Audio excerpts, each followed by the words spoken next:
jurine penggalih sumedya damel tentrem nagari Mandura. Satemah minggah gunung mudhun jurang nacap jurang jero. Pagedonganing carita Raden Kakrasana minggah wonten gunung nama Gunung Rewantaka.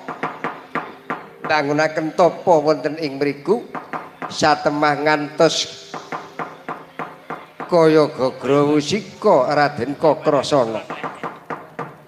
Sungkawaning kalih Raden Kakrasana bangun kentapa wonten Gunung Rewantaka bisa ngrogolke Wulu Salomba dadi gara-gara bumi konceng mandelok kang langit samudra kocak sumamburat kaya ginebur banyune oyak kang gunung-gunung.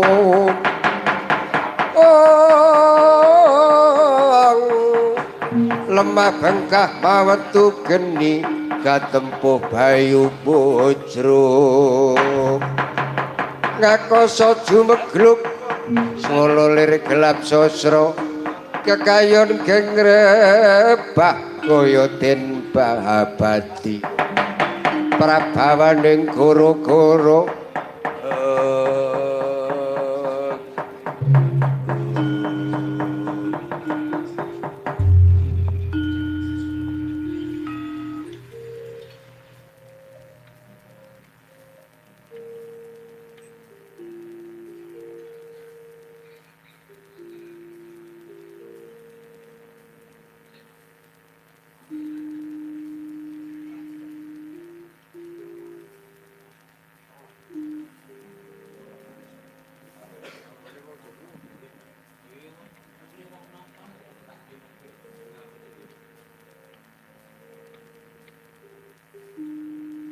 Monggo disetel mawon mriki kula tak ngalah. Lajengke mboten.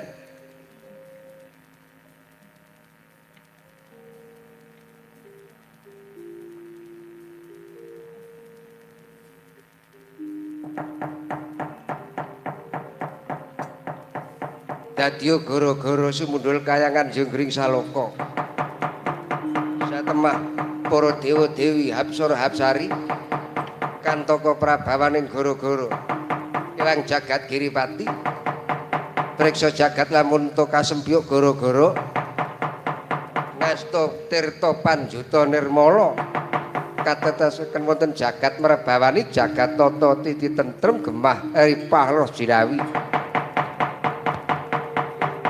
gara-gara wonten jagat pakliran hakarya tanggap warsa sirajuga kinarya kurmat wijilipun Kilurah Semar sak peranakanipun Kilurah Nala Garing Pitruk Sumawana Bagong ingkang saking pacak gujengan wonten madaning Ororo Balun.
pedang saka sabrak para panindang cocok wesi pulo srani laring pedang aja nuca Sri Sedana nuca sarap sawane wong Sukerto adoh no tekan segara kidul ujek no teguh yana slamet